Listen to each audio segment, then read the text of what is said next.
All right, Shalom, everyone. Welcome, welcome, welcome. I'm Dr. Yasapa from Zion Law School. Good to be back. This is the free astrotheology course.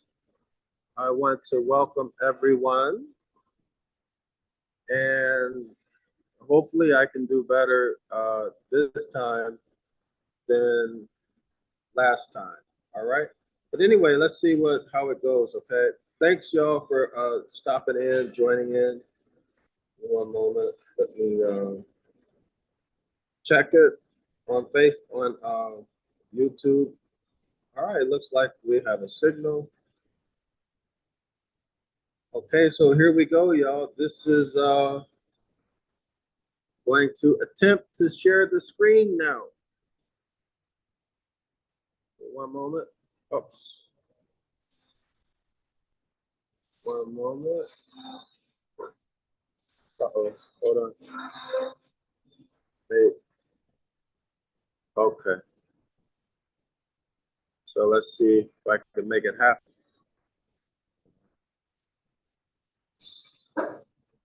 All right.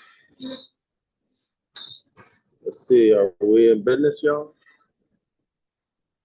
Do we have screen share?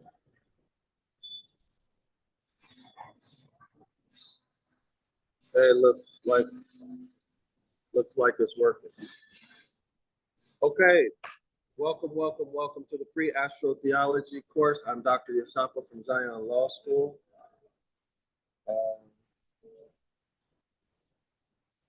All right. Yeah, my camera's working. Let me check the mic. Mic check. Mic check. Mic check. Mic check. Is there sound, y'all? Do we have sound? I don't hear anything.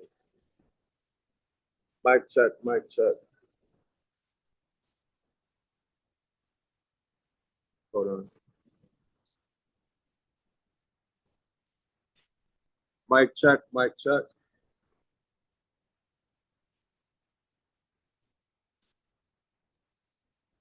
Mic check. Mic check.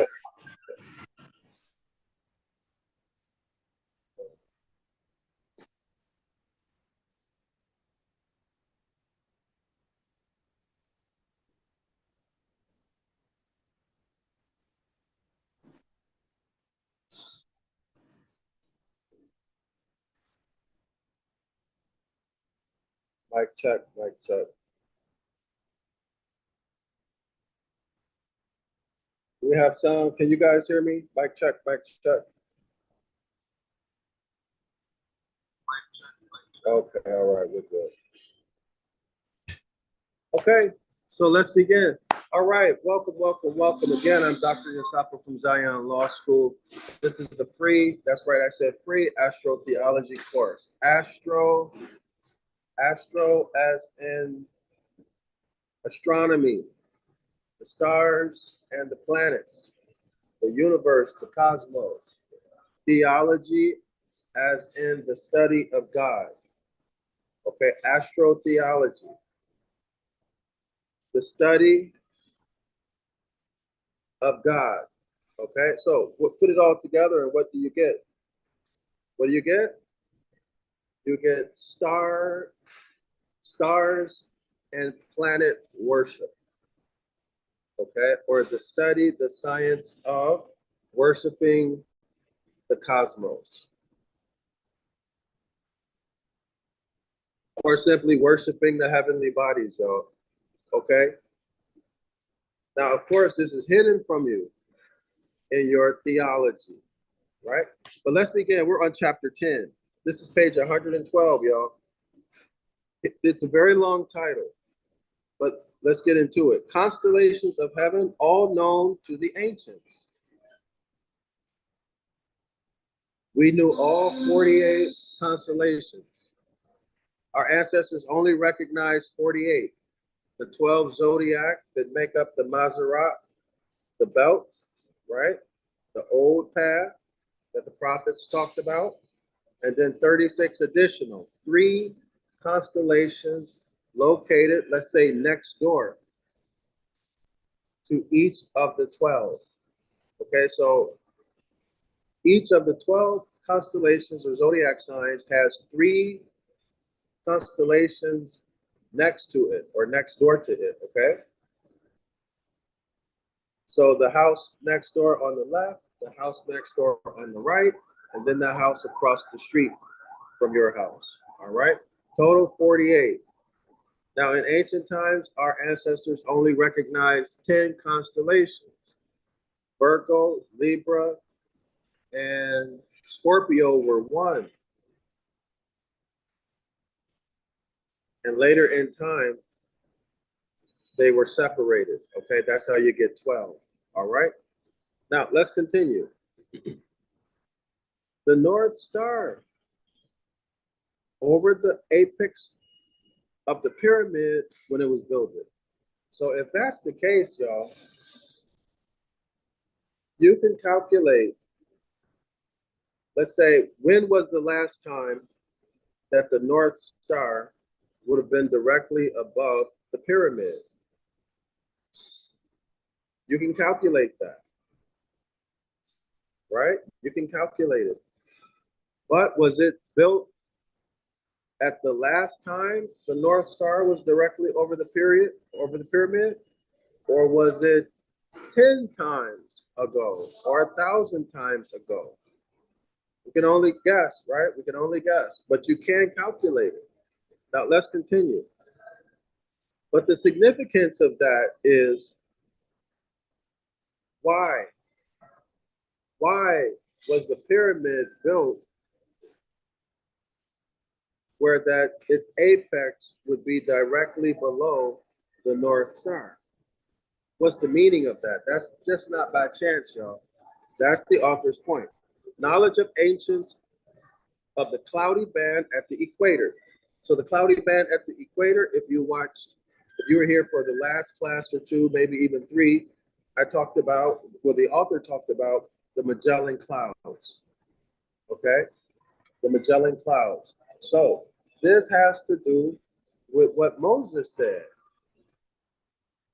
right? He was led by a cloud during the day, column of cloud during the day, and then fire at night. Both stars are fire. So during the day, he was led by a cloud, column of cloud. And at night, he was led by the stars. That's astronomy. The stars are for signs and seasons, right? Etc. Y'all see it? And also by day. And then, according to our ancestors, the clouds that form, well, never mind. We'll get into that later. The author goes into that in this chapter. We'll get into it later. But anyway, keep that in mind. Make the connection between the cloudy band at the equator, all right? The cloudy band and then the fire, the stars. You can only see them at the equator, all right? Or actually within I think it might be within negative and plus 20, minus and plus 20 degrees, if my memory serves me correctly. Now, let's continue. The 6 days or periods of formation of our solar system was completed on Friday. Okay, on Friday. Of course, Friday is the day of Venus. So keep Venus in mind. Comets and blazing stars are portentous. Comets and blazing stars, in other words, they are signals. When comets and blazing stars come, according to the author, it's a sign about something that's going to happen, all right? So what does this tell us, y'all? What does it tell us? So if you know that there's going to be a comet or a blazing star, can't you harness that cosmic energy? You can plan to do something on that very day, at that very hour that your calculations have shown you that it's going to appear in the sky where you are. All right, y'all? Okay? Comets and blazing stars are portentous. Powers of stars or constellations are mentioned in the Bible. What does that mean? Power of stars or constellations is mentioned in the Bible. Y'all understand what the author just said here?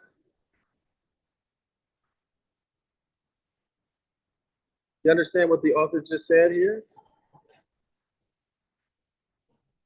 The Bible is testifying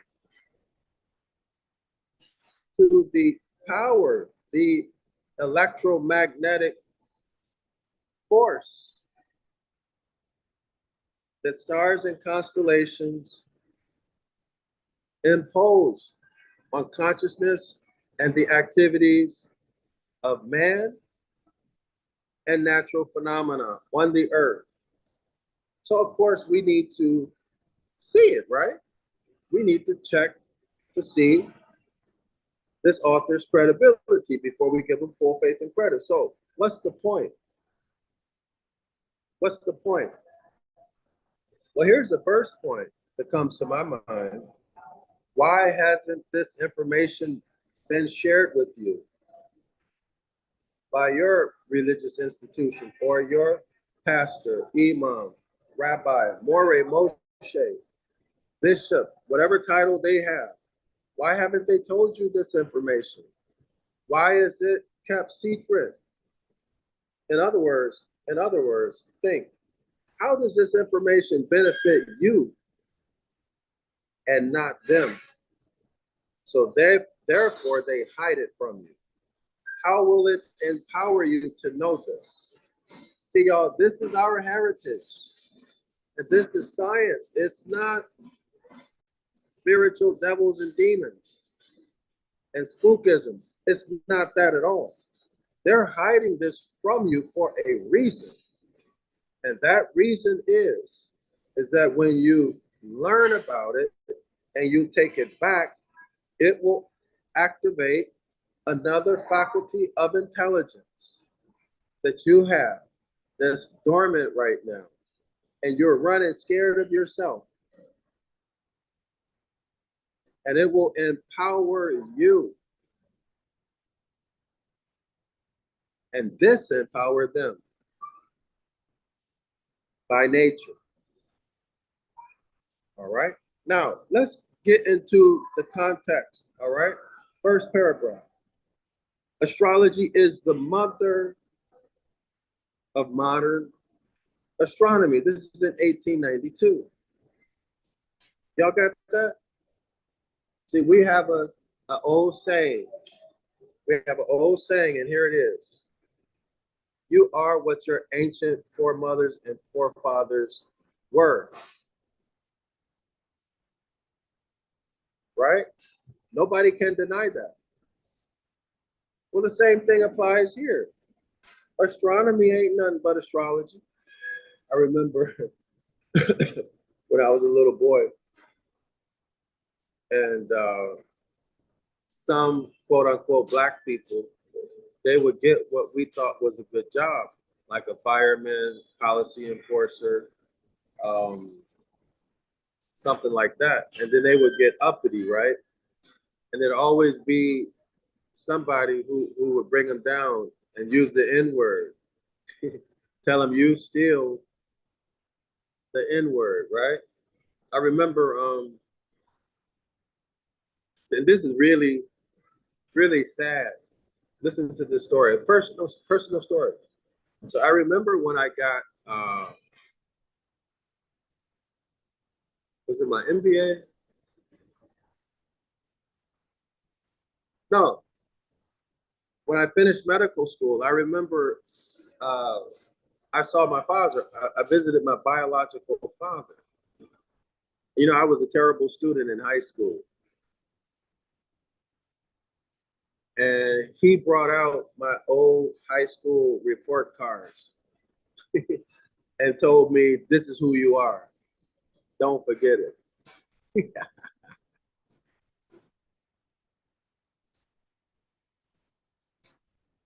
That's a terrible thing to do, right? But there's always somebody who's going to remind you about what you used to be, okay, or who you are because of where you come from. All right. Okay, now let's continue, y'all. Oh, but I ignored it. I act like I didn't hear what he said to me. You have to be a very disturbed, unhappy, and I guess envious, angry person to do something like that instead of not saying anything if you didn't like it. Okay, let's continue. And all that we know of planetary movement was well known thousands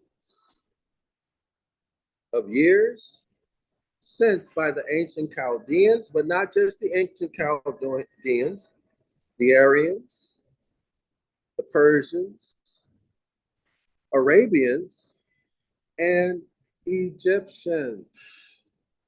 Now, y'all, this is way before what we call in our culture a pale face or a hybrid was ever on the planet. Well, thousands and thousands, if not millions of years before a hybrid or a pale face Paleolithic troglodyte was ever on the planet. We're talking Chaldeans, Aryans. Y'all know Dr. Brand brought to our attention that the Aryans was, from what he says, in Africa, okay, who was assassinated at at the what are those meetings that I think it was Constantine had when they were making decisions about the how to deal with the father and the son and all of that.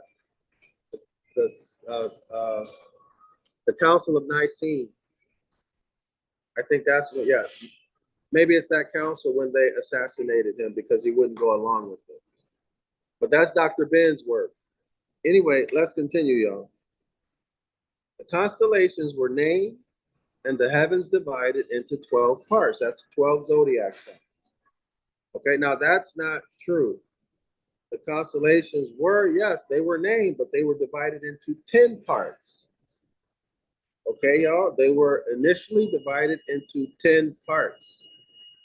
Now, this author may not have known this, which anyone can conceive himself of by simply taking a celestial globe or star chart. What he's saying is that if you get a celestial globe, it's like the globe of the earth. You know how the globe of the earth has planets and then the countries? Well, the celestial globe has all the constellations, so you can easily see them by looking at a celestial globe or star chart. And what else is he saying? Well, the images or the iconography or the let me say icons that each one of the zodiac signs and the constellations are represented by, it appears to me that and I would agree with the author, that you could have made up anything, right? Any image, any icon. What matters is the detailed history, of what's happening with the celestial bodies' movements and what's happening on planet Earth.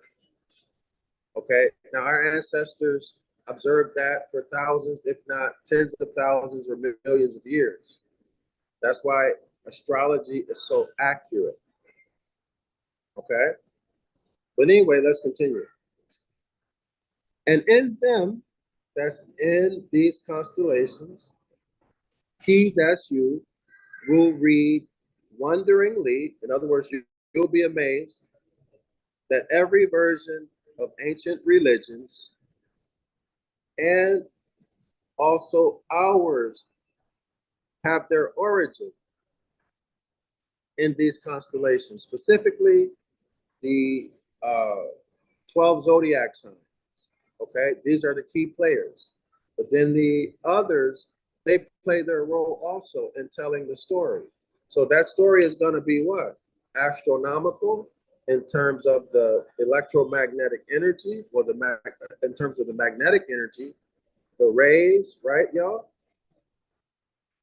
It's also going to have some mythology in terms of the quote unquote gods, and that's a relatively modern word, lords, or let's say lords of each planet.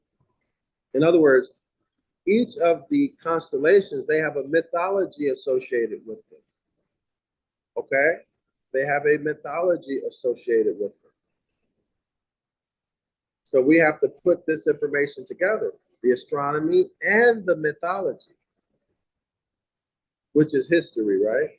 So history has two components, secular history and mythological history. The mythological history will have to do with the lords or the mythology associated with the specific star, planet, or constellation, as well as mythology in the religious systems, okay? Or prior to the religious systems, my opinion is that the Nephilim and Raphaim, a lot of these stories had to do with them. Okay? And then it was changed into mythology. But they may have claimed or demanded that the people, the men and women, associate them with the sun. Why? Because they wanted to harness the cosmic energy of the sun. They wanted to capture the imagination of the people and have them associate their concepts and experience with the sun, with that Raphaim or with that Nephilim. Y'all see what I'm saying? All right. Okay, let's continue. Oh, last point about this topic. Last point about this topic. Let me check to see how this is looking now. Okay, we're still good. All right. So last point about this topic is this. All solar religions, the big three in our time, Judaism, Islam, Christianity, they all of them use astrology as their template. The only thing, in other words, all of it's the same. The only things that are different are the names, places, right? Perhaps the language they were allegedly written in, the details. But broadly speaking, they're all the same. Why? Because they were all written from the same template. Just like if you're a student, right? You cheat off of someone's paper, and then three other people or two other people cheat off the same paper. Okay? And you don't make any big changes. All right? So once you have a knowledge of it, yeah, your professor or your teacher can easily figure out that y'all all cheated. Right? Well, it's the same thing with these religions. Okay? So let's go into some scriptures right now. Let's see what we got. Okay, Job, IX 9. Yeah, that's a lot of work to say these Roman numerals and then say them in English. It's like double the work. I never liked quoting scriptures, especially citing them. So Job IX, verse 9. So Job 9, verse 9. Isn't that interesting? Y'all know a 9 is an upside down 6.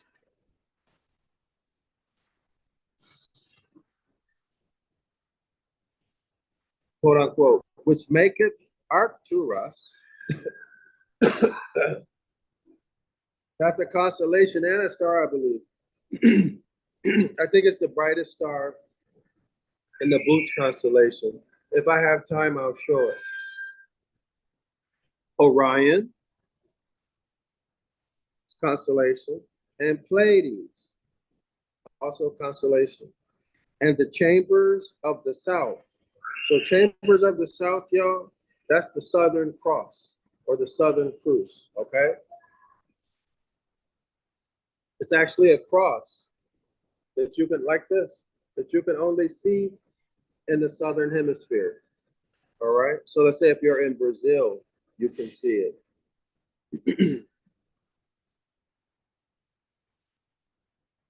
Okay, so my mind is fixated on Job 9, verse 9.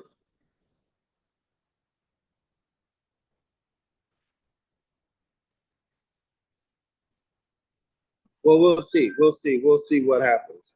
Okay, Job XX VI, verse 13. So Job chapter 26, verse 13.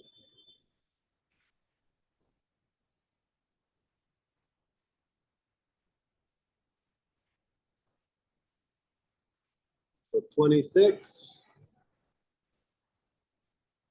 and 13, 39. Okay, so we're still dealing with a 3, 6, and a 9, y'all. Y'all see that? Or threes.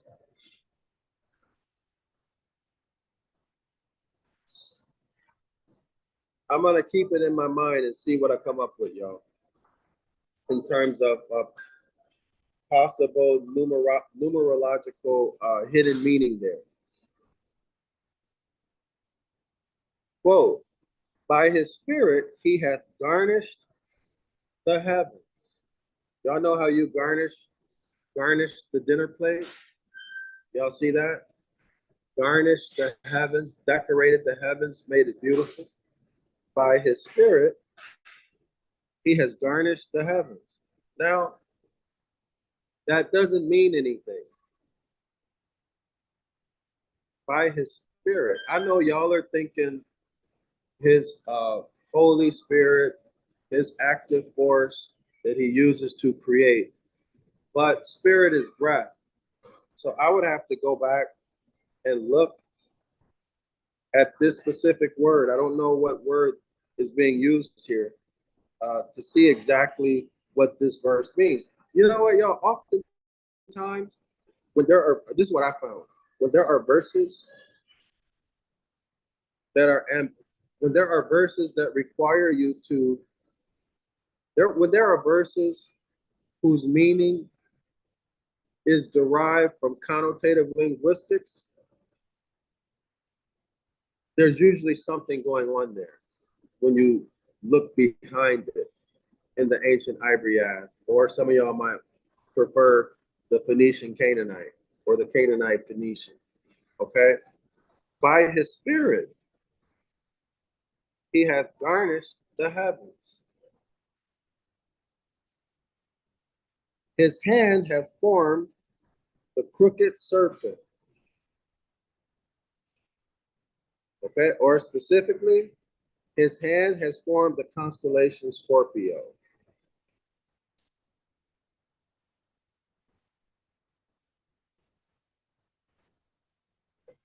Now, is there further proof that there's something fishy going on with this verse? Absolutely. It says his. His. So this is an instance of anthropomorphizing either the sun son or some other, because it's certainly not God. Okay, it is certainly not God. God is a modern day spelling of Odin and Woden. It's not an ancient word, it was injected. And it's certainly not saying the Elohim or any of its derivatives. Not saying any of that. Okay, y'all?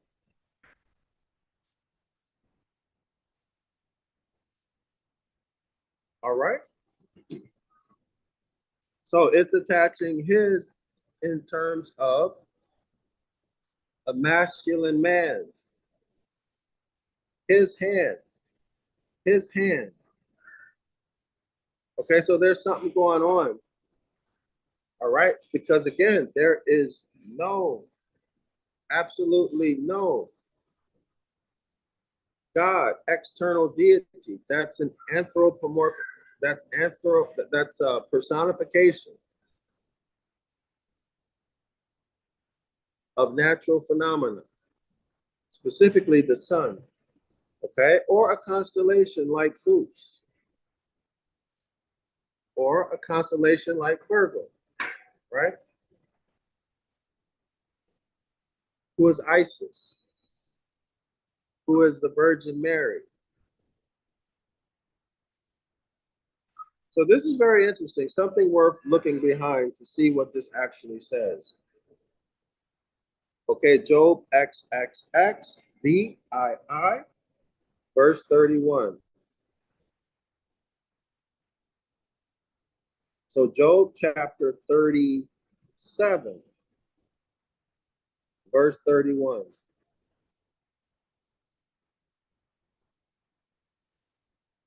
Give me 1 second. Quote unquote. Canst thou bind the sweet influences of Pleiades, or choose, or loose the bands of Orion? So here the deity is asking Job about these constellations, right? So how can they be evil? How can it be evil for you to talk about constellations or the Zodiac? And here you have in the book of Job, your deity, your personified deity, talk about the constellations. Y'all don't see that that's hypocritical to tell you you can't, but yet the deity is doing it? Y'all don't see you being hustled? If it's evil, why is the deity doing it? All right.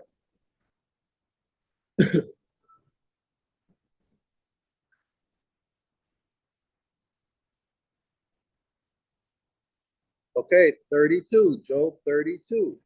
Can thou bring forth Mazarah in his season? So that's the belt, right? That's the old path. Each of the constellations are situated along the Mazarah, the belt, the old path. Can thou bring forth Mazarah in his city? Can you bring forth the belt of the zodiac signs? And can you cause each season to come about? Winter, summer, spring, and fall? Wet or dry season? Y'all see that? That's what's being asked here. Can thou bring forth Mazarah in his season? Can you bring in winter? Can you bring in spring? Can you bring in summer? Can you bring in fall? Can thou bring forth Mazarah in his season? Or canst thou guide Arcturus with his sons? So y'all see Arcturus, this is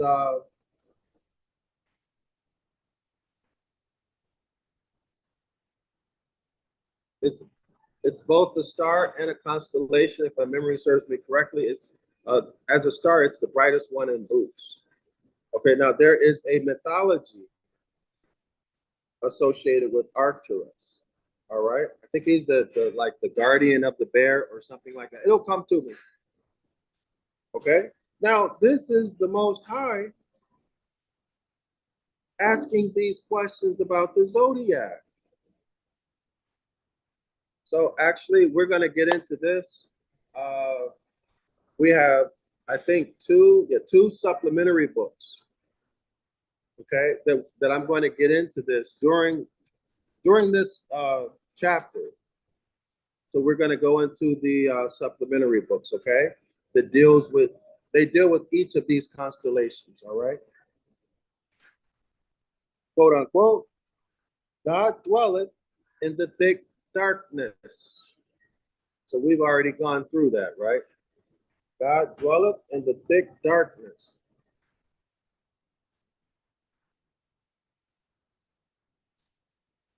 Now, y'all know that just because it's dark doesn't mean there's no light. It means that our eyes cannot perceive the light that's there. Y'all see that? Oh, wow. I didn't realize I wasn't sharing. My bad, y'all. Those are the verses.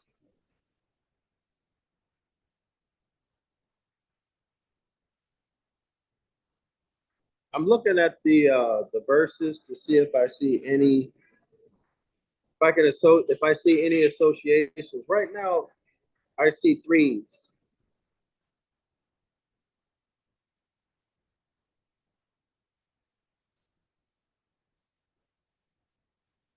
Let me count, y'all.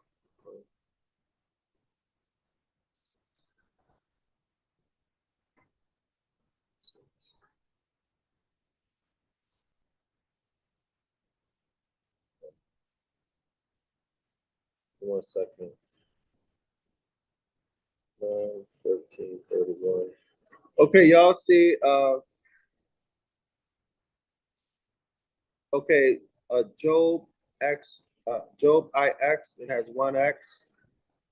Go down to the next Job. So one X and then it has two X's. Job XX, BI. Y'all see that? The next verse, it has Job, now three X's. XXX. Okay, now let's look.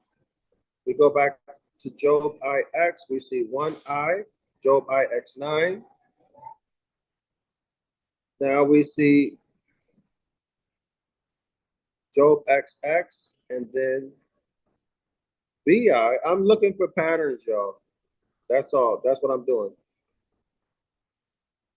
So we see I remaining. The V, let's see, 1, 4, 7. 1, 4, that's 5, and 7. Oh, okay, so I is 1. Okay, now let's count. I'm not saying this means anything. I'm just searching, right? I'm looking for relationships, that's all. So we see IX, that's one I. And then let's go to Job XXVI, that's two I's, right? So let's count that. That's 5, right? So one from the first scripture, 4 from the second, that's 5. And then 7 from the third, that's 12. Y'all see that? That's the number 12, 12 constellations. Not that it means anything. I'm just, like I said, I'm just looking. Now let's look at number 9. Okay, so that first verse has the number 9. The next verse has 13. The next verse has 31. So 31 and 13 are just 31 is 13 flipped backward. Y'all see that? In other words, the reflection of 13, if you put 13 in a mirror, it's going to reflect what? You'll see 31.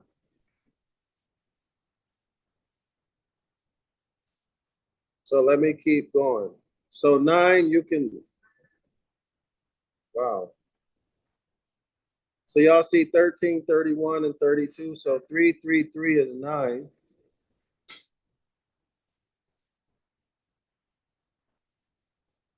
All right, so they both have 3, so that's 9. Let's see what else.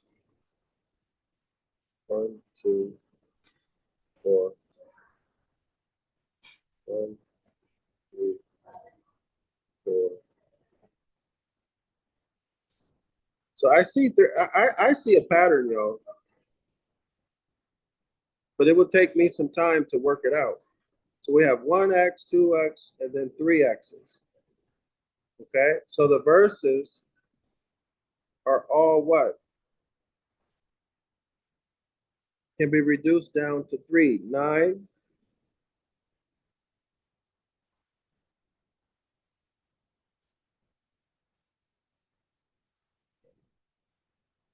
so 5, 8, 9, 10, 13. We'll see. I'll come back to it. But anyway, I don't want to waste y'all time with that. I could go on for hours fooling around with that until I find something.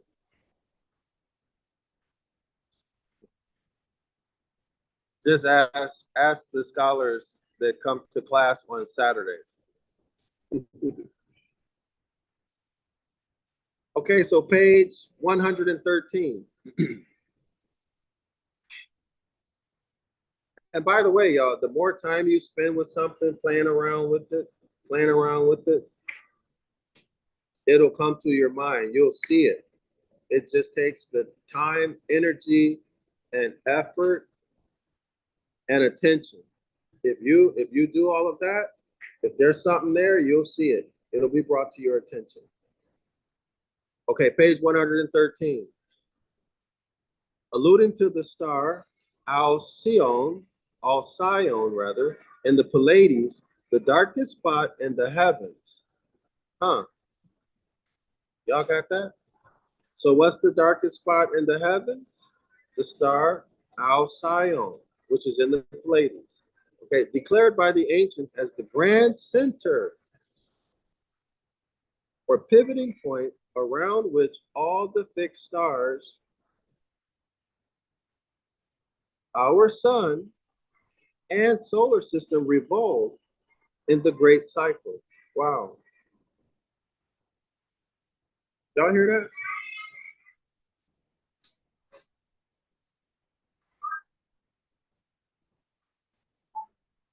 Everything is revolving around that one point, the star Alcyone, which is in the Pleiades.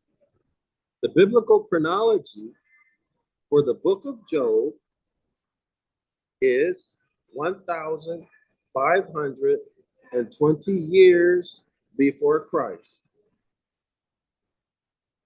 1,520 years before Christ was said to be born.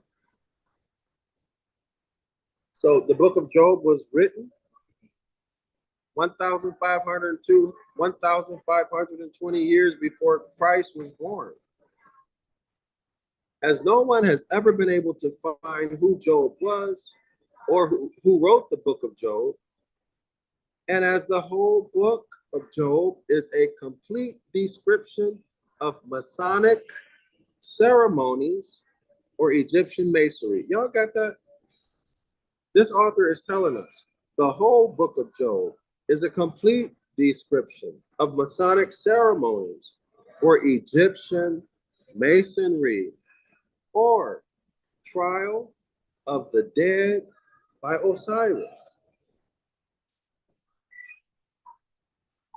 It is evidently anterior to this date many centuries. Anterior means in front of.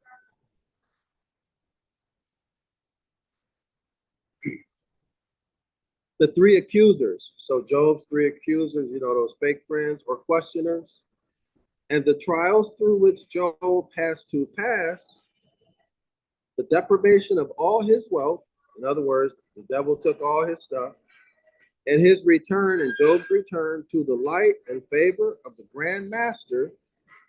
So now remember, the author, why is he saying Grand Master? Well, the author said this, and as the whole book is a complete description of Masonic ceremonies or Egyptian masonry or trial of the dead by Osiris. All right, now let's continue. So Job eventually gets all his stuff back, all his wealth back, given to him by the Grand Master, right? Let's pick up reading. Are all easily discernible to the enlightened Mason, and especially those of the ancient rites. Huh. Now, how do you Christians and Hebrew Israelites explain this? How do you explain it? Is it a Jeremiah 8:8 occurrence? Or is this form of masonry, is ancient masonry, something that's just a study of nature? There's nothing wrong with it at all. Or is it evil and wicked? Next paragraph. From the apex of the pyramid to the foundation of the pyramid, is a square space like that of an elevator shaft. Y'all, so from the top of the pyramid all the way down to the bottom, it's like an elevator in there. Okay, like a modern elevator shaft. An empty void, the same as the square of the wires in an inverted telescope, by which means mariners, that's sailors, right? People who navigate the sea can measure the distance between the moon and sun, or moon and a planet.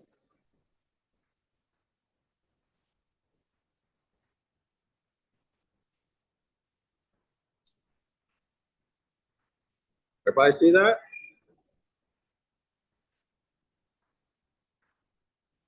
No devil, no demon, no religious ceremony. This is just science, measurements. Okay? Again, from the apex, from the highest point of the pyramid all the way down to the base, there's a shaft, like an elevator shaft. Or you don't like that? Let's say you could put an elevator in there to go from the apex all the way from the top all the way down to the bottom. All right, it's empty.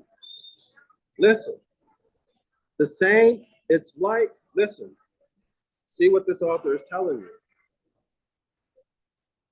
The same as the square of the wires in an inverted telescope. So what do they use an inverted telescope for? Listen, by which means mariners can measure the distance between the moon and sun, or moon and a planet. What the author is implying here is that our ancestors could measure the distance between the moon and the sun, the moon and the planet, or maybe the distance between the star Alcyone, which is in the Pleiades, and some other constellation or some other star. This is what the author is telling us here. That's how advanced their technology was. In Job XX, BI, so that's Job 16, verse 7.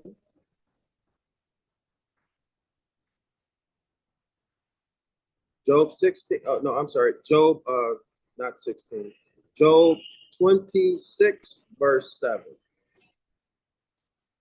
Job says, quote unquote, he stretched it out the north over the empty place, and hangeth the earth upon nothing. Plainly in allusion to the North Star over the apex of the pyramid. I knew that was coming. Also, to transits of heavenly bodies appearing as if hung upon nothing. Under this shaft was a subterranean stream reflecting the stars at midday. Wow, y'all hear that? They were using a stream so that they could actually see the stars at 12 o'clock in the afternoon. They were using the stream as a mirror so that they could see the stars. All right. So this shaft in the pyramid probably served the same purpose as what? The square of the wires in an inverted telescope. The use of the barometer was known. For Job XX, VIII, Job 28, verse 25 says, quote unquote, to make the weights for the winds. Wow. To make the weight for the winds. And he weigheth the waters by measure. Exactly the use of a barometer. Okay, y'all. Weights and measures. That's ancient. In order to do that, you've got to have knowledge of mathematics. You've got to be able to convert one unit of measure into another.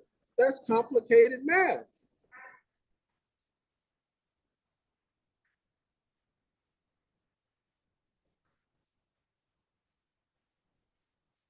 So this notion in evolution that everybody started off dumb as a rock, and then over all, tens of thousands, millions of years, everybody evolved, talking about man, and you became more intelligent.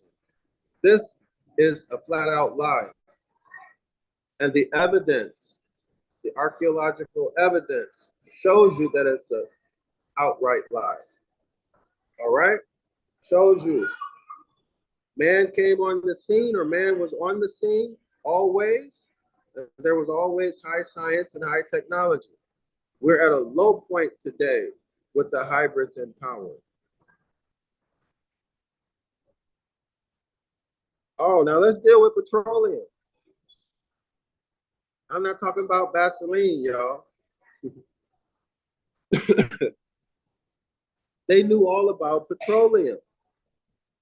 Or in Job XXIX6, so in Job 29, verse 6, quote unquote, and the rock poured me out rivers of oil.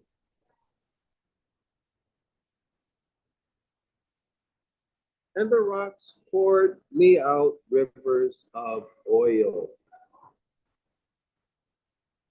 So oil was not something that was just found out about. According to this author, biblical chronology for the book of Job. In other words, Job was written 1,520 years before Christ was born. So that's approximately what, y'all? 3,550 plus years or so ago. Listen, but he says it was even anterior to that. So even before that, Job was probably written. So older than that, anterior to, before 1,520. Okay, y'all? Now let's continue. See, y'all, this is high science. This is not devils and demons and hocus pocus. No. Of the movable cloudy bank at the equator, Job XXX, VIII, Job 38, verse 9 says, quote, when I made the cloud, the garment thereof, and thick darkness, a swaddling band for it. Huh. Now, is he talking about the thick darkness associated with Alcyone and the Pleiades? Well, let's see. Lieutenant Maurice, sounds like more, y'all. Sounds like a derivative of more. Lieutenant Maurice This word is cut off, so I think it's Lieutenant Maury's work especially alludes to this. And by his admirable writings, seamen have been able to know definitely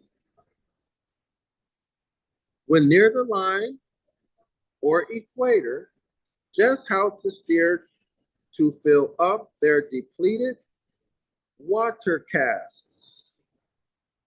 As from my own experience, this is the author speaking, I can thankfully testify this cloud moves around the equator, precipitating its rain a certain months in certain places, making the rainy season thereof. Oh, I know what he's talking about. He's talking about the period they're called cyclones. They're called cyclones in Eastern Asia. Cyclones, okay? So let's say it again. This cloud moves around the equator, precipitating its rain at certain months in different places, making the rainy season there. So the rainy season in India, the rainy season in the Philippines, the rainy season in Vietnam, all right, is due to what this author is calling the clouds around the equator. Cyclones, y'all know how they spin? It's like a tornado in the water. They're called cyclones in Southeast Asia, but I think between Africa and the East Coast of America, North America, they call them, I think, hurricanes. Okay? So these are seasonal, y'all. These are seasonal. Let me rephrase that. Rainy season. This is a season that's brought about by these clouds that move around the equator. I think I have something to show y'all on this. Let's go through it before I show you the images, okay? All right.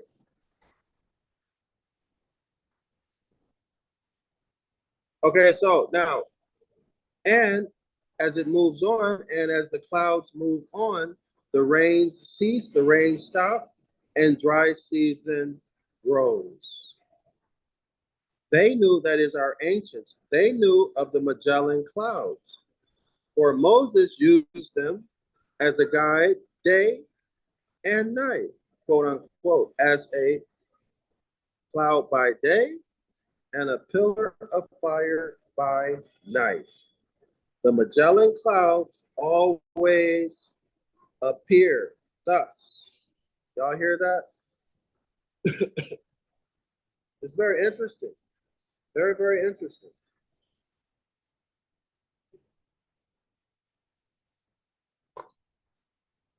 This is telling you the location.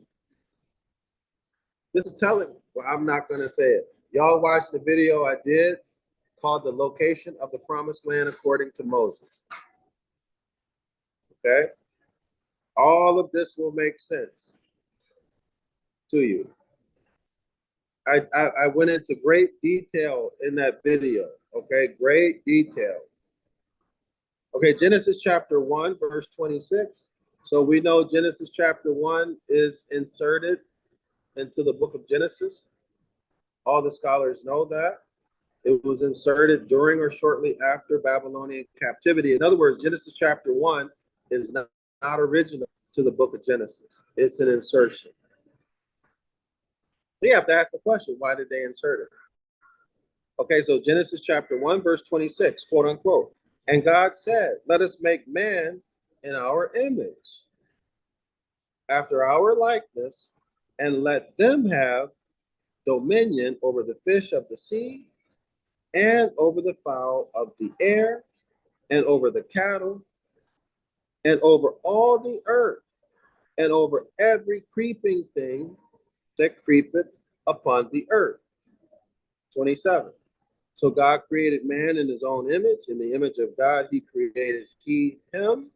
Male and female created he them. Let me ask y'all a question. Why is that written so convolutedly? Why they write that and it's so difficult to understand? Why do you think? Is this written in such a way where they want to make it simple and make sure you understand what they wrote? Or is this written in such a way where it's definitely going to confuse many, many people or discourage them from reading further? And y'all decide that yourself, okay? Decide it for yourself. Stop being so naive.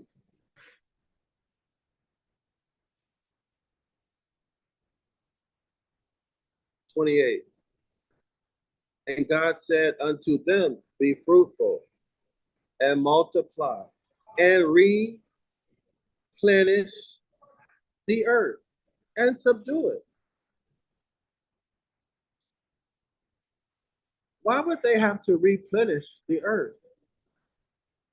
Re means do it again. Replenish. That means your population or population of people like you or population of entities or beings like you were depleted or wiped out. Now regrow your population into large numbers and subdue the earth. Y'all watch the video I did on Genesis chapter 1 and 2. I think it's called a critical analysis of Genesis chapter 1 and 2. There's a whole lot in these verses I haven't talked about right now.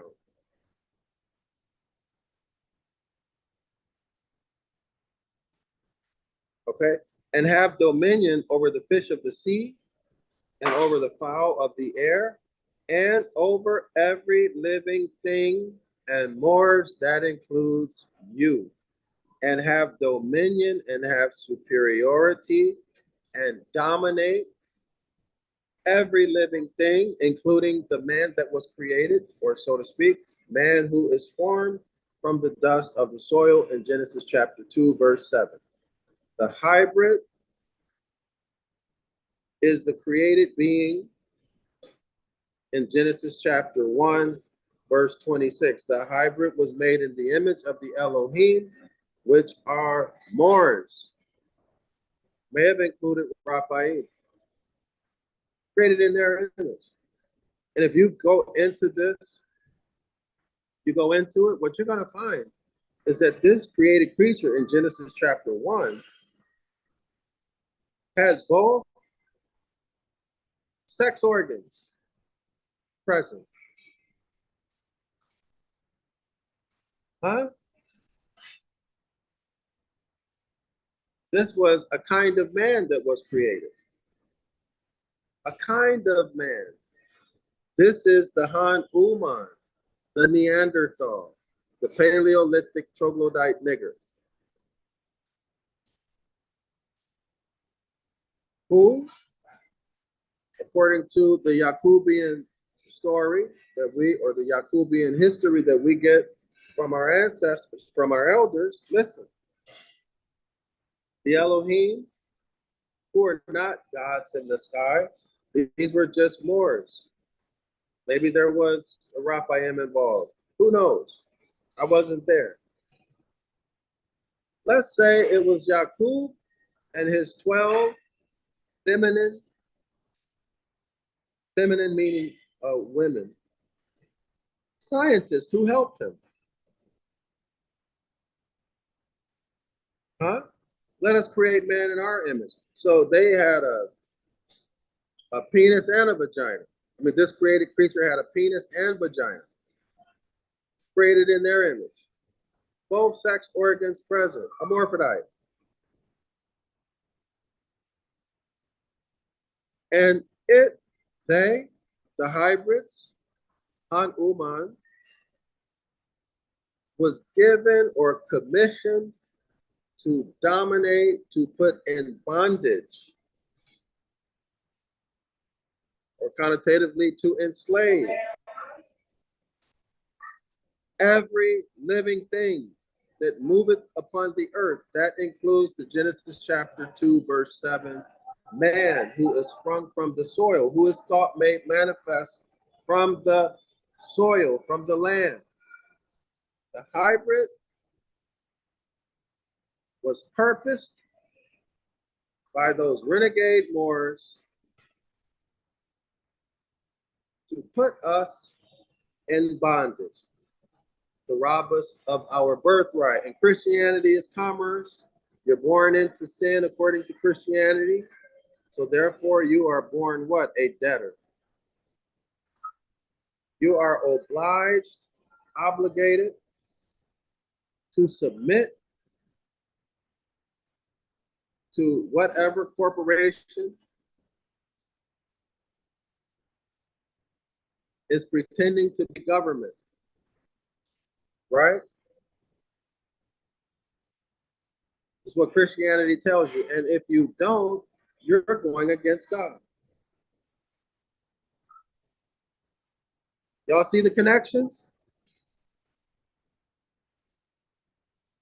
And God said unto the hybrid, God said unto Han Uman, God said unto the Neanderthal, the Paleolithic troglodyte nigger, be fruitful and multiply and replenish the earth. Why? Because the Nephilim and other hybrids, their populations were decimated. Right? They were genetically engineering all kind of stuff. All the hybrids populations were decimated by the flood, according to the story. So replenish the earth with more hybrids. Now, do you understand why those who are in control and power are hybridizing everything? Hybridizing sheep, you name it, they're creating hybrids. Vegetation. Be fruitful and multiply and replenish the earth. Fill the earth with hybrids again. Doesn't matter if it's a hybrid vegetable, a hybrid animal, or a hybrid troglodyte. Fill it with hybrids. Why? Why? Well, if it's not supposed to be here, then that means they created it, they own it. And then if they can sweet talk you or bully you or terrorize you into being something that you're not, like Black, African American, Latino, any of the brands, wherever you're at on the planet, well, then now they have what? They have your birthright. Y'all see it? Because they don't have a birthright. 31. And God saw everything, and Yaqub saw everything that he had made. And behold, it was very good. And the evening and the morning were the sixth day. So that means, y'all, that it was Han Uman who was created on the fifth day. It was Han Uman, the hybrid troglodyte nigger, the human Han Uman. Han, H-A-N-U-M-A-N. Delete the A-N after H. You get H-U-M-A-N. Human. In the law book, the law dictionary, go look that up. It's going to tell you that it's a monster that's non-descendable, although born in wedlock, right? Although born from a woman, she got a husband, the whole 9 yards. Cannot inherit. The human is a monster. Well, of course, anything that's heart chimpanzee and part Moabitess or part woman? Of course, that's a hybrid. Cannot inherit. Why? Because man is thought, all intellect, all creativity, all imagination. This is the first Hermetic law. Man is thought made manifest from the land. Therefore, man is the substance and subject matter of the law. Well, why? Why? Because thought is the first Hermetic law. The other 6 Hermetic laws emanate from the first, which is all is mind, thought. Thought.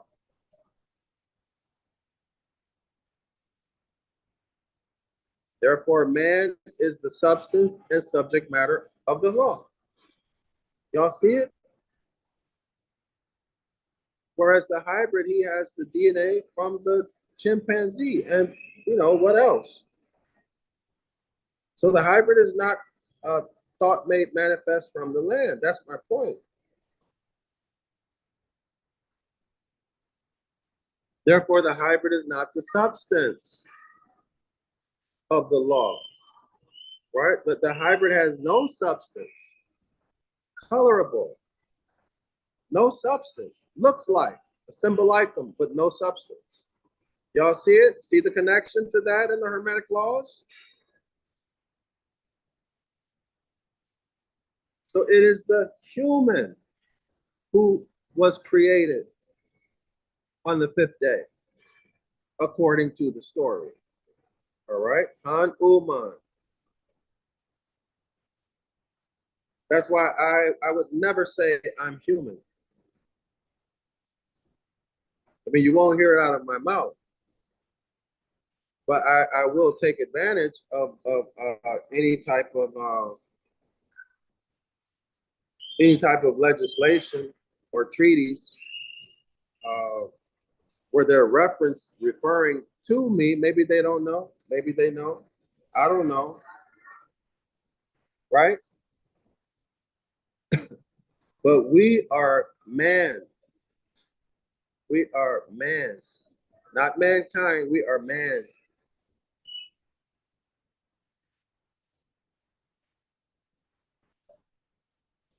I know. I think a lot of Moors might not like what I'm talking about, but it is what it is, as far as what I can see in the record. And God is the Elohim.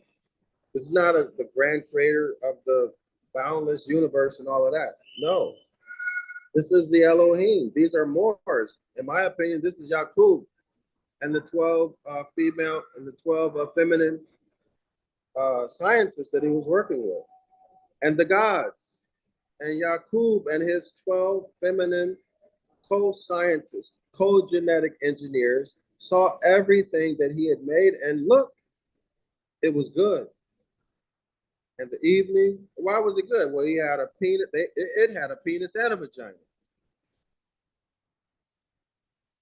Yaqub had a penis, and the women had a vagina. And the evening, right there, made in let us make man in our image. And the evening and the morning were the 6th day. I know I've said this maybe 3-5 times already, but the 5th creative day is when Han Uman was made. The man in Genesis chapter 2, verse 7, there are no creative days mentioned. No creative days in Genesis chapter 2. Other than, actually, y'all watch the video that I did. When you get to the history, I think it may be Genesis chapter 5, Genesis chapter 2, verse maybe 5, talks about, it says, this is the account or something like that. That's actually the beginning of the book of Genesis. Okay? And you also have to remember that these chapter and verses were added in later, much, much later. Okay, y'all? But anyway, this is a mind F, or in other words, a psychic attack that they have done by inserting Genesis chapter 1 in front of the entire book. Okay? It's a psychic attack. And it's not even about the creation of the universe. Not about that at all. Anyway, let's continue. That's another story, though. Now, as from the beginning, the sun sun ruled over the first day. Now, the author is touching on the planetary hours. Let me go back to it. Sorry, y'all. When I feel better, when I'm fully recovered, I'm going to do that video and post it on Patreon. I don't want to be coughing and sound all terrible when I do that video, because I'm hopeful that video will be used as a reference or teaching aid for our people well beyond my lifetime. Okay, so here we are. So this is referencing back to chapter 7. Okay, chapter 7, beginning on page 86. Okay. Let me show y'all. Now this is page 87 and 89. Can y'all see that?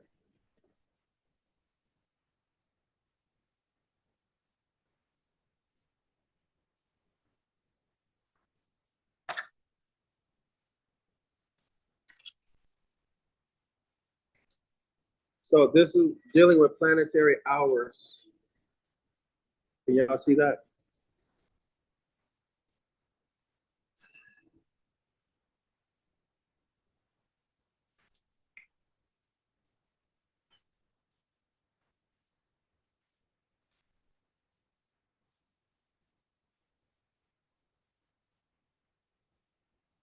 Okay, now, as from the beginning, the sun ruled over the first day, the moon over the second day, the planet Mars over Tuesday. So this is the planetary hours, y'all, that he's talking about. So sometimes I don't know if I go into too much detail for some people's liking, but that's my mind. Let's see where I can reference you guys back to. Okay. One moment.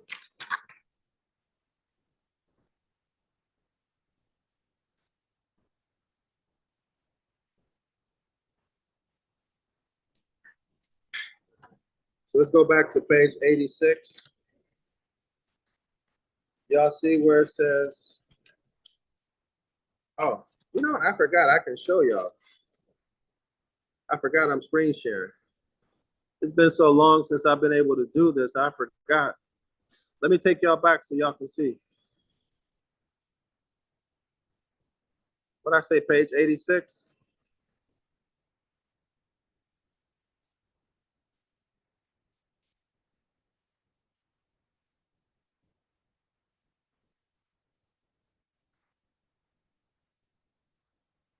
Where are we?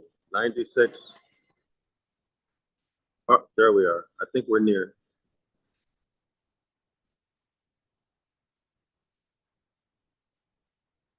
Okay, this is what I'm talking about, y'all. Planetary hours. Okay. So this is going to be a very powerful tool for us, especially for recording, deciding when to record documents, deciding when to put something on the public record. deciding when to pursue, when to sue, when to pursue, what to do, you know, our strategy and all of that. Okay, so yeah, here we are. This is where I wanted to be.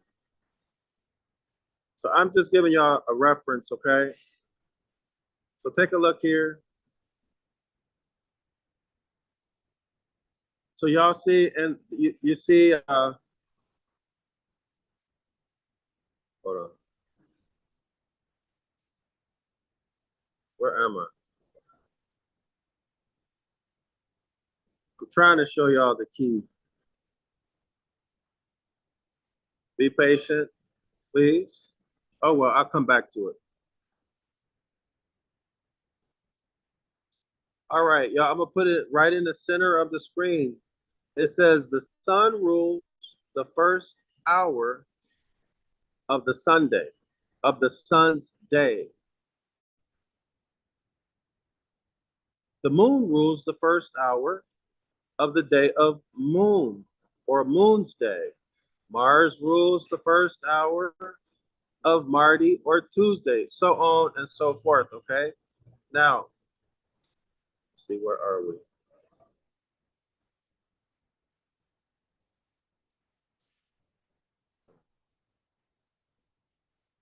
Ah, here we are. I'm trying to, oh, here's the key. Here's the key. Look in the center. Y'all see the circle in the center is the sun. And then you see the other 6 planets, 3 on the right and 3 on the left, okay? So now let's go into it just briefly though. Ah, here we are.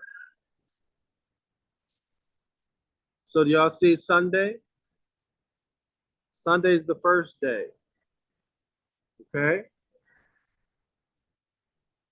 Monday, everybody see how this is working? So I'm gonna go back to our place in the chapter now. Wednesday, Thursday, Friday, Saturday, or Saturday, okay? So let's go back. I think I was able to show what I wanted to show.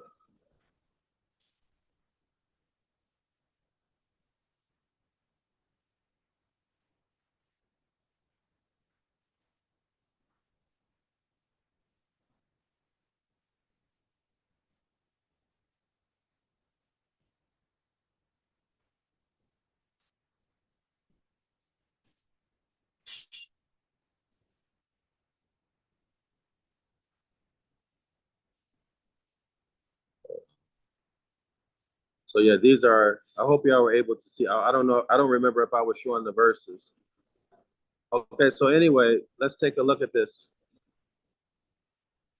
Okay, bottom paragraph, it says, now, as from the beginning, the sun ruled over the first day, the moon over the second, the planet Mars over Tuesday, Mercury over Wednesday, Jupiter over Thursday, and Venus over Friday, and Venus over Friday. And as Venus rules over all pleasure and delight, happiness and beauty, over seed and green things, music, dancing, and joy, harmony, and all that is good. So, on the completion, quote unquote, behold, it was very good. And y'all know what's interesting? If you go to Bible Hub, if my memory serves me correctly, you will not see very good. If you see very good, you might see it once, maybe twice. It usually just says good. And I always point out to the scholars in 506, the curses course. By the way, the link to the course is in the description area of this video. The class is every Saturday at 10 a.m. Eastern Standard Time. You can come check it out for free. You don't have to pay anything. You can come until you make a decision as to whether or not you want to enroll. You won't have to pay anything. But that don't mean you're going to come and stay and then, you know, for a year. I've had people say 2 months, 3 months. It just depends on the circumstances. But if the class is right for you, I ask you to enroll. Okay, and it's not expensive at all. Anyway, but the link is in the description area of the video, 506 The Curses course. My point is this. If it was good, well, that's only a C grade, right? F is failing. D is below average. C is average. That's good. B is what? B may be excellent and A outstanding. But this is only good and very good. Okay, so let's say very good, C plus. How is the creator of the boundless universe, who knows everything, only capable of doing C plus work? You can't even get into graduate school doing C plus work.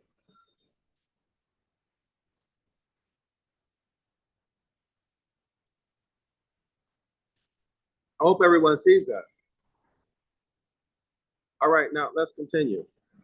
And this was the finishing of creation. Hold on, y'all.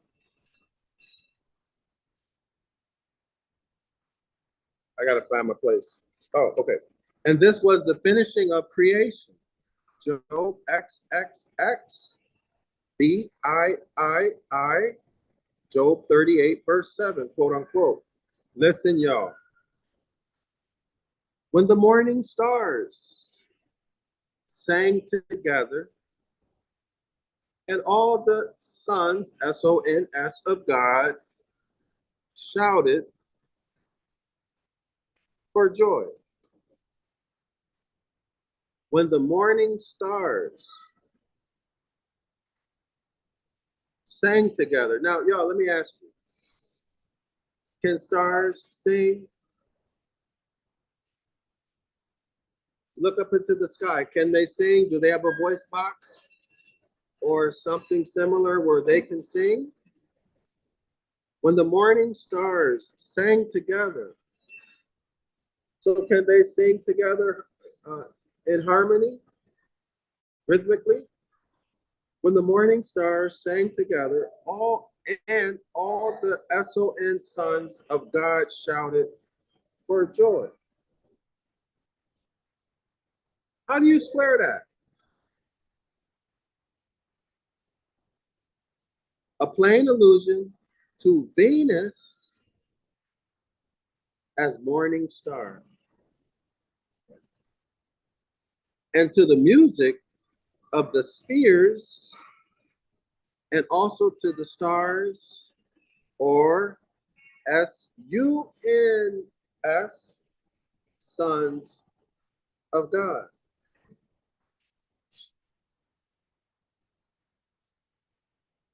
Y'all got that? The author says, again, a plain allusion to Venus as the morning star. Venus is the morning star. So he's speaking metaphorically.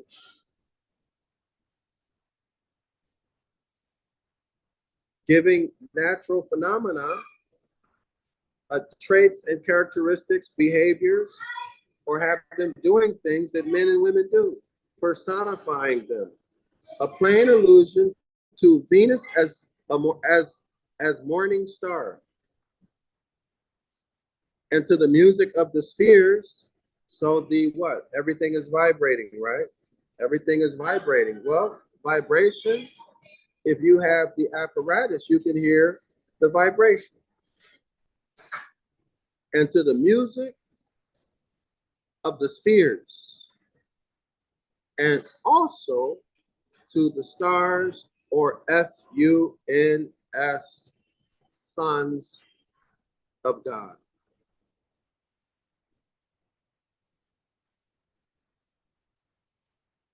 God in this case will be what? The great central fire. The great central fire, or the sun sun. Okay? And stars are sun suns. Right, y'all? Okay?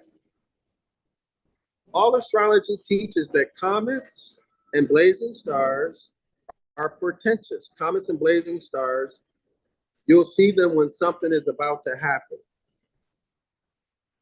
That's what the author means. We desire no better proof of the same in late days than the great comet during the war between the North and South in the United States. Now, let not yourself be confused. Let me ask you all a question. Do you think that this, what he's about to talk about, happened by coincidence?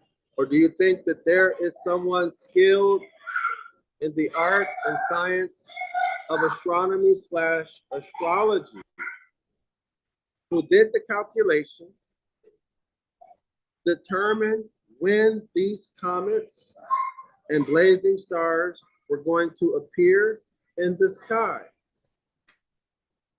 where they were at, and then planned to do whatever it is they were going to do on that day or at that hour. In other words, they had an astronomer / astrologer harness the cosmic energy to make their plan successful. Let's read it. All astrology teaches that comets and blazing stars are portentous. We desire no better proof of the same in late days, this is 1892, than the great comet during the war between the North and South in the United States. Well, wait a minute, y'all. An eclipse is supposed to occur on April 8th.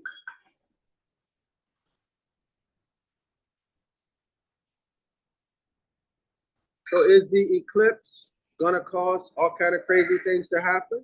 Or is there some astrologer or team of astrologers who are skilled enough to know when it's going to happen, and then they plan to implement their schemes for destruction at the time that those eclipses will occur? In other words, are they going to use that cosmic energy from the eclipse on April 8th to empower and ensure the success of their schemes, of their plans? And I would say, yes, that's exactly what they're going to do.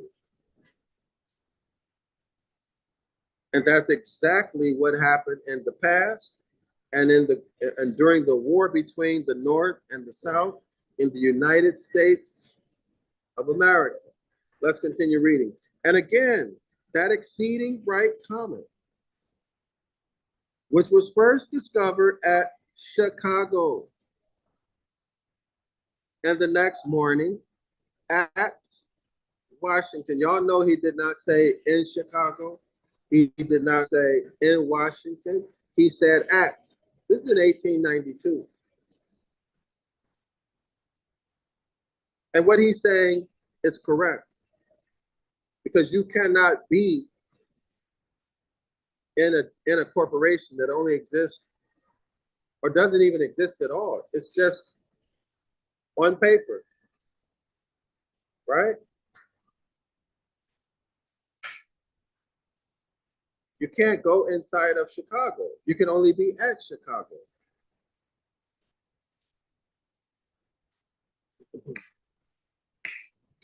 At the time, Guiteau left Chicago to assassinate President Garfield.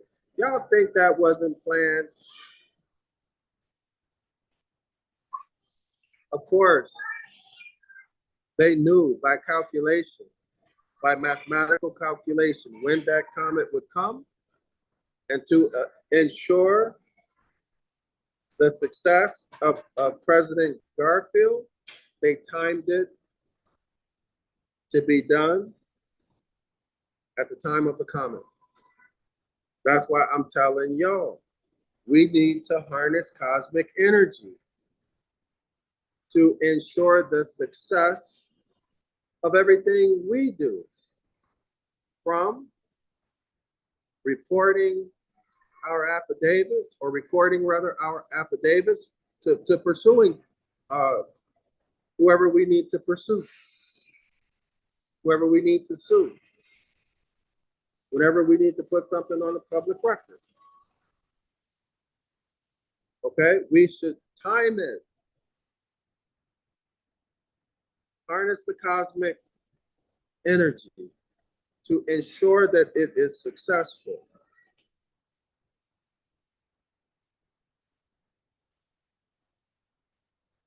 Josephus states that a large comet hung over Jerusalem while it was besieged by the Romans. Y'all think it just happened that way? Absolutely not. Absolutely not. It was determined mathematically when that comet would come, and then they executed the siege. Harness cosmic energy to ensure their success. Now, did this actually happen? Absolutely not. Didn't happen. I proved it.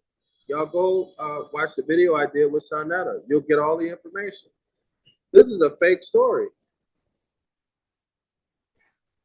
The Romans never besieged Jerusalem for all the reasons that I discussed in that video. The video is on my YouTube channel, where you're at right now. In fact, I think it's on the home page. The title of it is All Abrahamic Religions Are a Hoax, or a fraud, or something like that. Just watch it. So Judges B20, Judges chapter 5, verse 20, quote unquote. They fought from heaven. The stars in their courses fought against Sisera. You all hear that? The stars in their courses fought against Sisera. Okay, you Hebrew Israelites and Christians, how do you explain this? They fought from heaven. Well, what's in heaven? The stars, the constellation. So that magnetic energy was used against Sisera. Ezra X V35, 1535, quote unquote. They shall smite one upon another, and they shall smite down a great multitude of stars upon the earth, even their own star. Y'all see, this is astronomy, astrology. And blood shall be from the sword unto the belly. So what's happening, y'all? What's happening? Some astrologists time cosmic events and said, okay, we're going to wage war on this day at this hour to ensure the success of our scheme. All right? Now, we just looked at planetary hours, all of that stuff that I showed you in chapter 7. Okay? This is how we're going to start. All right? So we all need to learn this, including myself. I'm not a master. In fact, if there are any Moors, sincere Moors, who want to help me out with putting this together, reach out to me. Yasapa, Y-A-S-A-P-A, at zionlawschool.org, or hit me up. If you got my number, And I'm not hard to find. Dr. G has my WhatsApp. Just hit me up. But don't hit me up if you don't know anything.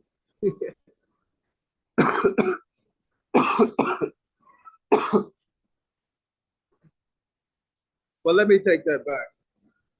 Let me take that back. If you don't know anything, and you're sincere and you want to learn, and you're willing to be helpful, that's okay. All right. Don't worry about it. That's okay. We can work together. All right. Where am I? Oh, verse 37. Quote, unquote.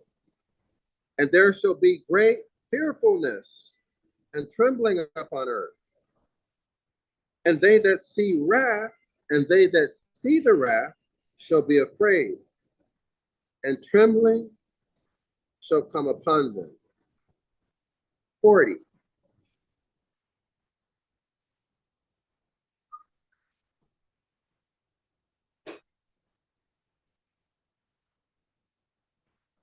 The great, okay, quote unquote, the great and mighty clouds shall be lifted up full of wrath,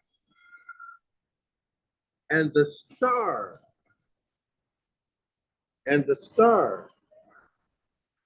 that they may make all the earth afraid, and them that dwell therein, and they shall pour out over every eminent place and horrible star. So this is astrology, y'all. How can it not be? And what? And nature. Right? Well, astronomy, astrology is nature, but note it says what? Mighty clouds. So natural phenomena. And astrology. In Pierce's Science of the Stars, a little work which I advise all interested in astrology to read on page 32 and 33, chapter B, chapter 7. The author says, quote unquote, comets were regarded as portents. Comets were regarded as signs by ancient and medieval astrologers. Albumazer, and Ichthus averted that comets becoming first visible in Aries pre-signify evil. Wow.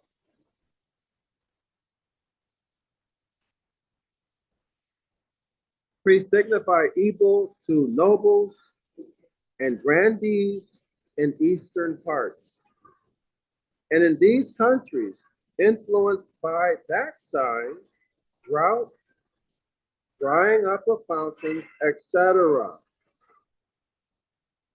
Okay, so that had, so if they wanted to do in a noble or do in anybody who had grand noble stature, they time whatever they were going to do when the comet first became visible in Aries. Okay, they time it for that. In other words, they schedule it, and then that's when they would do it. Why? To ensure the success of whatever it is they're scheming. The comet of 1870 appeared in Aries, the sign ruling Germany. Okay, now y'all, when did our people, I don't remember the date, when did our people get genocided out in Germany? Anybody remember the year that was? The comet of 1870 appeared in Aries, the sign ruling Germany. And very near the degree of right ascension of the sun sun and Mars at the birth of Napoleon III. Drought was experienced in most parts of Europe that year. The terrible Franco-German War was begun in July 1870. Y'all see, y'all? This is timing. I don't buy for 1 minute that these things happen and nobody planned it. Absolutely not. They planned it to harness the cosmic energy. Okay? The terrible Franco-German War was began in July 1870, and in the following September, Louis Napoleon surrendered to the king of Persia at Sudan. So they harnessed the cosmic energy and they had success. See, cosmic energy, magnetism, it can be used for good by good people or for evil by evil people. Why do you think they don't want you to know about this? Because they can't deal with you on an even playing ground or even field. Okay? And even if the field was even, if they're using the cosmic energy and you're not, well, obviously, we're going to get the same results we have now. We're losing badly, quote unquote. The appearance of Dante's comet in 1858 was quickly followed by the Italian War of 1859. Yes, because they timed it. Their astrologers timed it.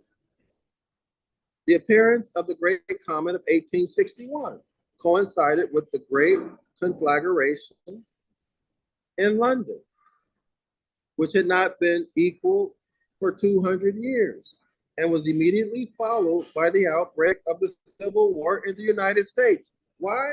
Because they timed it. They used astrology to time the beginning of the war.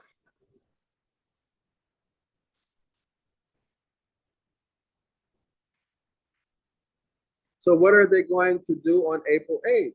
If anything, you can rest assured that it's not God. It is those who are skilled in the science and art of astrology, timing.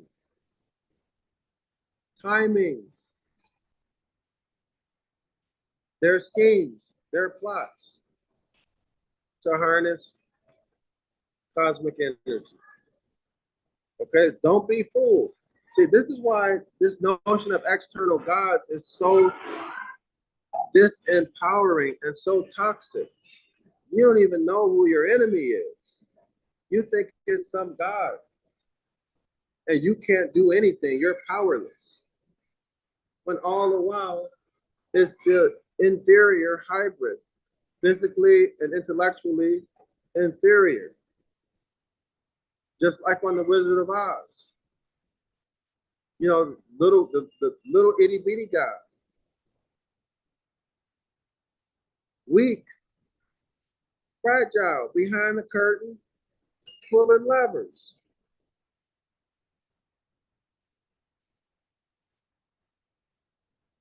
He wouldn't last 60 seconds in a round with you. Okay?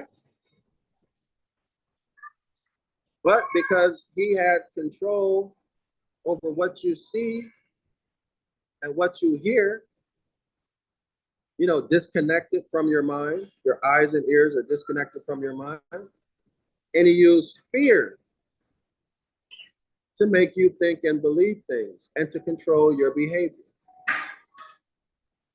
and thus control the length of your life. All right, anyway, let's keep going.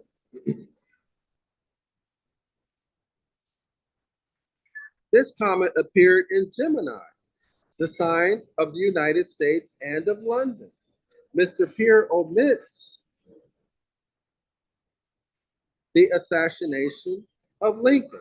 So this author, I guess, is suggesting that you can throw the assassination of Lincoln, President Lincoln, in that too. That was also part of the scheme. And they had success.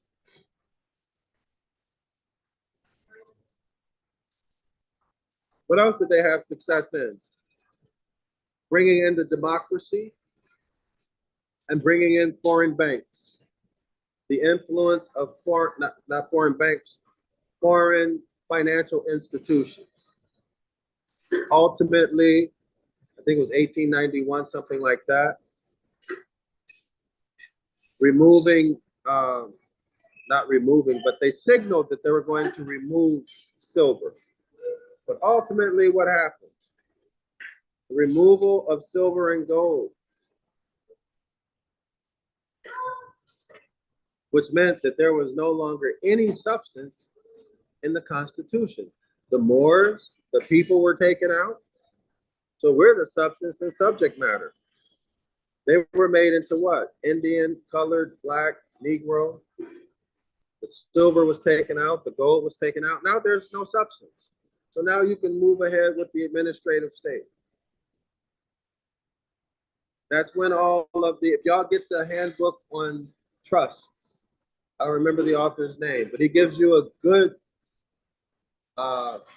background or history of this stuff. Okay? And so therefore, corporations could now own land. But they first had to remove all the substance from the Constitution.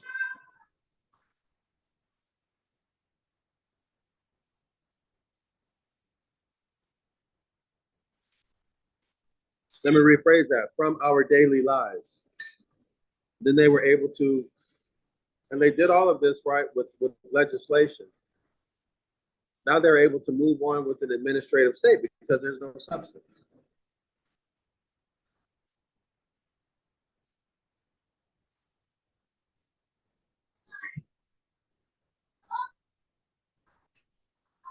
The year 1881 was signaled by the appearance of 3 comets.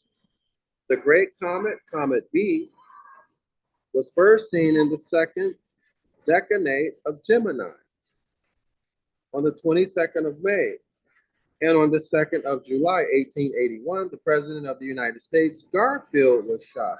See, y'all, this is not coincidences.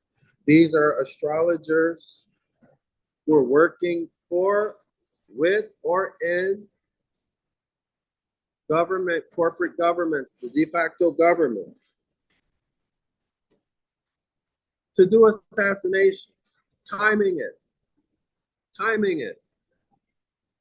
okay, with these comets. Great storms, perfect hurricanes, and volcanic action quickly followed the appearance of this comet. Y'all see how it's masked? But see, now if you're watching this, if you're attending this class right now, now you know the deal, you know what's happening. There's no God doing this. No external God doing this. It's all planned. Cosmic energy being harnessed for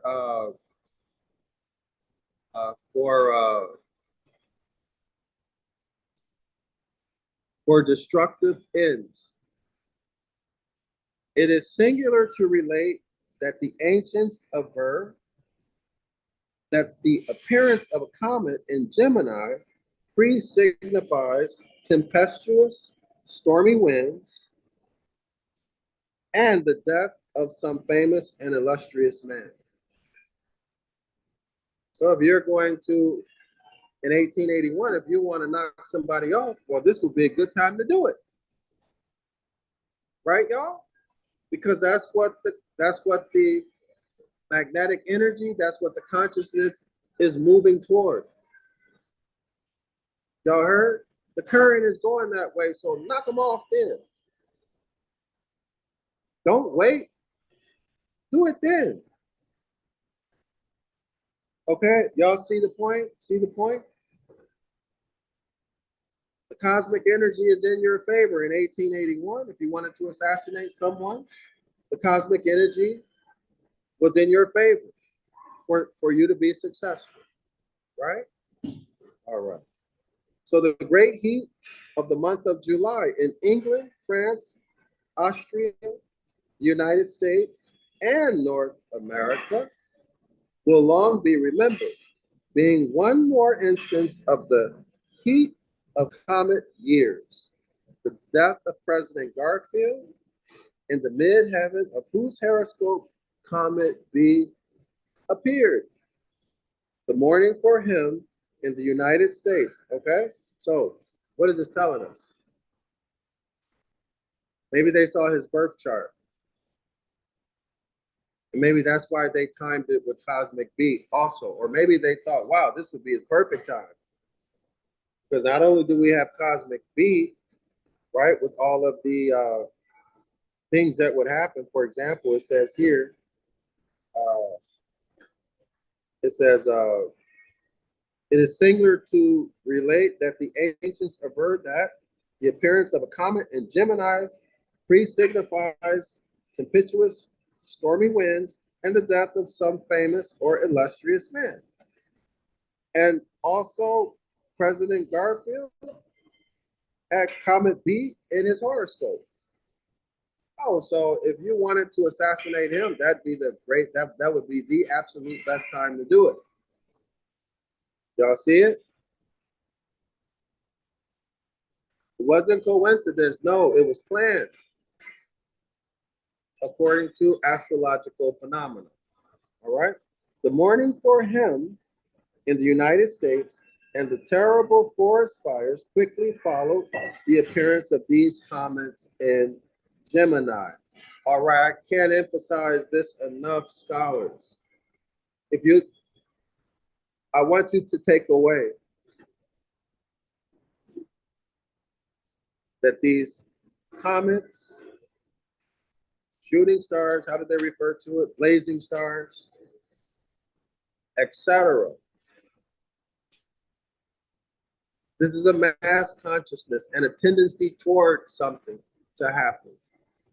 So if you look at that, and if you see elements or match in a person's birth chart, well, you can do that person serious harm. Right? Y'all see it? Just like what was done with President Garfield. They matched up and timed it, and they had success with assassinating him.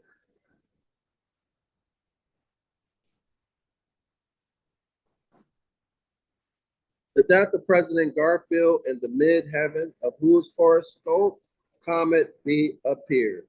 They matched it up and said, wow, we'll surely get him. Okay? We will surely get him. We'll surely have success in assassinating President Garfield. This is what that astrologer said. And I also add, says the author, the portentous, quote unquote, yellow day. With these coincidences in view, we can hardly wonder at the dread felt and expressed by our forefathers at the appearance of great comets. Y'all hear that? But they are not coincidences. No, the